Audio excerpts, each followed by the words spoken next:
परमाणु प्रोग्राम पर रोक के मकसद से शुरू हुआ युद्ध में अब तक यूरेनियम एनरिचमेंट पर रोक को लेकर के सहमति नहीं बनी है और अब तो तख्तापलट की उम्मीदें भी खत्म हो गई हैं और साथ ही एनरिच्ड यूरेनियम वो अमेरिका को सौंप देंगे, इसकी दूर दूर तक कोई उम्मीद शेष नजर नहीं आती।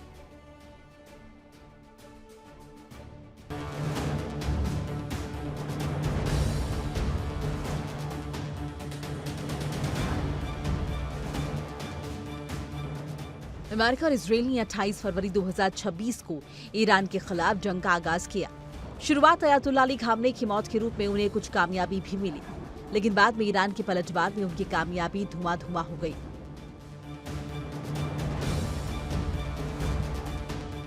अमेरिका के हमलों का प्रमुख मकसद ईरान में सत्ता परिवर्तन था।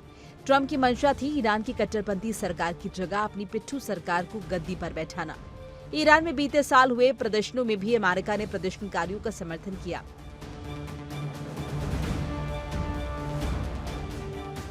हमलों की शुरुआत में अयातुल्लाह अली खामनेई की मौत के बाद अमेरिका को उम्मीद थी कि अब ईरान की जनता ही कट्टरपंथी सरकार का तख्ता पलट करेगी, लेकिन ऐसा हुआ नहीं।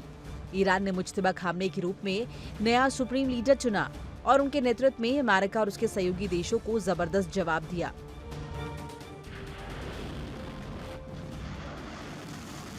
हालांकि मुज्तबा खामनेई सुप्रीम लीडर बनने के बाद कभी सार्वजनिक रूप से सामने नहीं आए।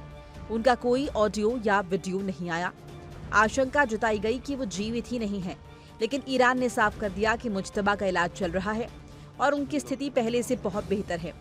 वो न केवल प्रशासनिक कार्यों की जानकारी ले रहे हैं, बल्कि अमेरिका से समझौते पर नजर बनाए हुए हैं।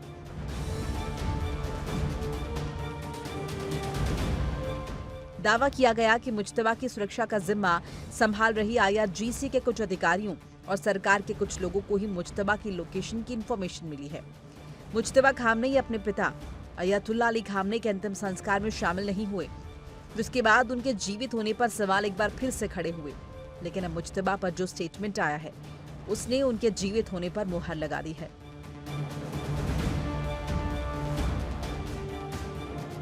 इजराइल के पीएम बेंजामिन नेतन्याहू ने खुद माना कि मुज्तबा जिंदा हैं। एक इंटरव्यू में जब पीएम नेतन्याहू से सवाल किया गया कि क्या वो मानते हैं कि मुज्तबा जीवित है, तो उन्होंने इस सवाल का जवाब हाँ में दिया।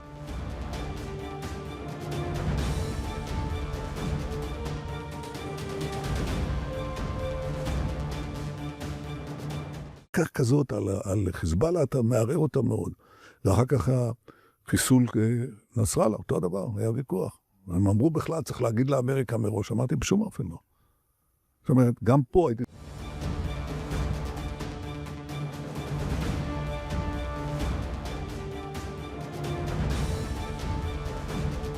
नेतन्याहू का बयान अमेरिका और इजराइल की नाकामी की अटकलों पर मुहर है, क्योंकि इसके साथ ही साफ हो गया है कि अब तक अमेरिका और इजराइल के एक भी मकसद पूरे नहीं हुए। ऐसे में अब तक ईरान पर की गई बमबारी सिर्फ तबाही फैलाने के लिए रही, जिसका नतीजा सिफर रहा।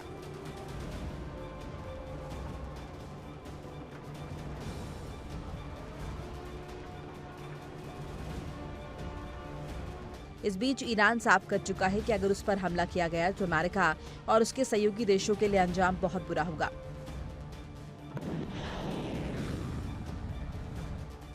अमेरिका और ईरान के बीच समझौते से मिडिल ईस्ट में शांति आने की उम्मीद जताई जा रही थी, लेकिन उसी समझौते ने ऐसे हालात पैदा कर दिए जो हॉर्मुज़ स्ट्रेट में अमेरिका और ईरान के बीच टकराव की बड़ी वजह बन गया। ईरान ने खुद को हॉर्मुज़ स्ट्रेट का सुल्तान घोषित किया, जहाजों के लिए आदेश जारी किया और नहीं मानने वालों के खिलाफ कार्रवाई शुरू की।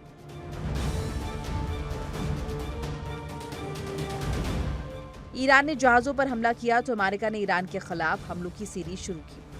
अमेरिकी सेंट्रल कमांड यानी सेंटकॉम ने दावा किया कि IRGC के अहम ठिकानों पर जबरदस्त अटैक किए गए।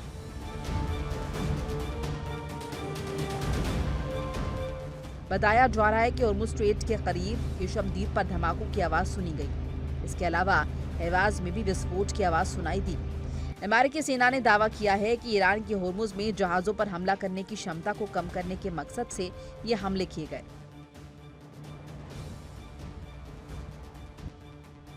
अमेरिका हमले चाहे जितने कर ले, लेकिन उसकी नाकामी पर मुहर लग चुकी है और अब ट्रंप के वो सभी दावे जिसमें वो ईरान को कमजोर करने की बात करते रहते हैं, खोखले साबित हो चुके हैं।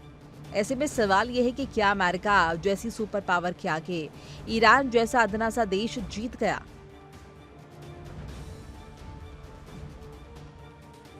Bureau report, India daily.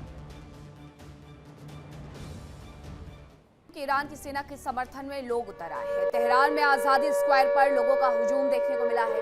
Zulfikar ballistic missile का प्रदर्शन भी यहां पर किया गया और प्रदर्शन के माध्यम से अमेरिका को लोगों की तरफ से चेतावनी जारी की गई है। ये तस्वीरें वहीं से सामने आई हैं जुल्फिकार बैलिस्टिक मिसाइल का, जहां प्रदर्शन किया गया है। ये तेहरान में आजादी को लेकर के लोग इकट्ठा हुए हैं, लोगों का हुजूम देखने को मिला है। बड़ी संख्या में लोग पहले भी सरकार और सेना के साथ खड़े हुए नजर आते थे और एक बार फिर से वही तस्वीरें आ रही हैं कि ईरान की सेना के समर्थन में हुजूम उमड़ा हुआ है। ईरान से जंग में जहां अमेरिका को भारी नुकसान उठाना पड़ा, उसके संसाधन तबाह हो गए, आर्थिक नुकसान हुआ, तो वहीं इजराइल को फायदा होता हुआ भी दिख रहा है। मिडिल ईस्ट में अपना दबदबा बनाए रखने की मंशा पाले इजराइल को अपने मकसद में बड़ी कामयाबी मिल सकती है। अब ये कामयाबी उसे कैसे मिलेगी, इस रिपोर्ट में आप देखें।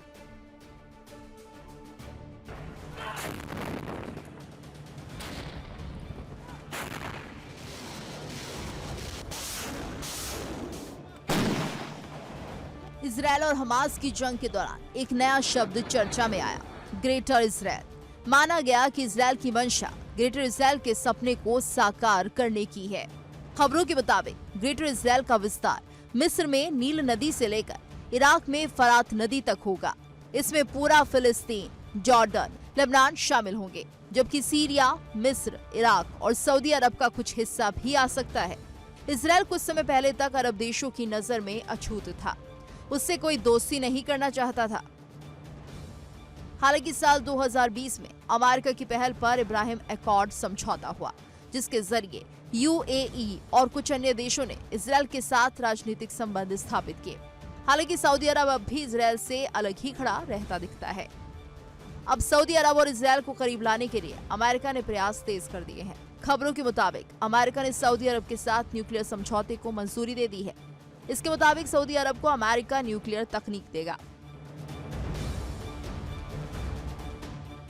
सऊदी अरब की ऊर्जा जरूरतों के लिए सिविल न्यूक्लियर समझौता बेहद अहम हो सकता है। हालांकि खबर है कि ट्रंप ने समझौते की आड़ में सऊदी अरब और इजरायल को करीब लाने का प्रयास तेज कर दिया है। खबरों के मुताबिक ट्रंप ने सऊदी अरब को सिविल न्यूक्लियर टेक्नोलॉजी देने का लालच दिया, लेकिन इसकी आड़ में ट्रंप ने मास्टर स्ट्रोक खेल दिया। उन्होंने सऊदी के सामने एक ऐसी शर्त रख दी जिसे सुनते ही इजरायली पीएम नेतन्याहू की खुशी का ठिकाना नहीं रहा। हालांकि इस मामले पर अभी सऊदी अरब का जवाब आना बाकी है, लेकिन अमेरिका के दबाव के आगे उसका मना कर पाना लगभग नामुमकिन लग रहा है। बताया जा रहा है कि ट्रंप की शर्त है कि अगर सऊदी अरब को न्यूक्लियर टेक्नोलॉजी चाहिए तो उसे इजरायल के साथ दोस्ती का हाथ बढ़ाना होगा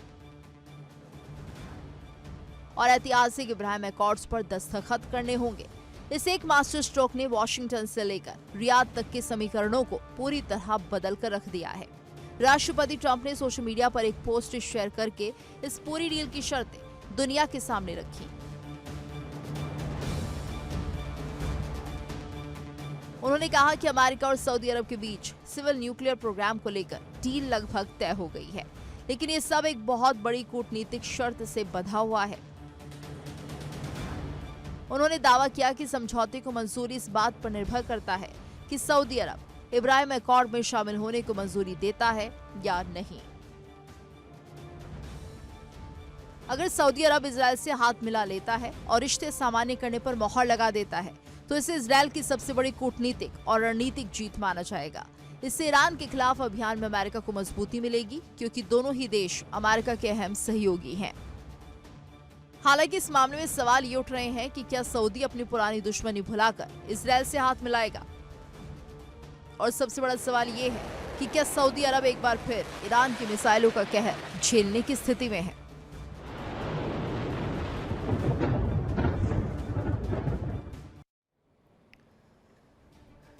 कि आखिरकार यूरोप में क्या चल रहा है, क्योंकि यूक्रेन और रूस के बीच पिछले 4 साल से ज्यादा वक्त से जंग चल रही है और अब भी ये जंग और ज्यादा भीषण होते हुए नजर आ रही है।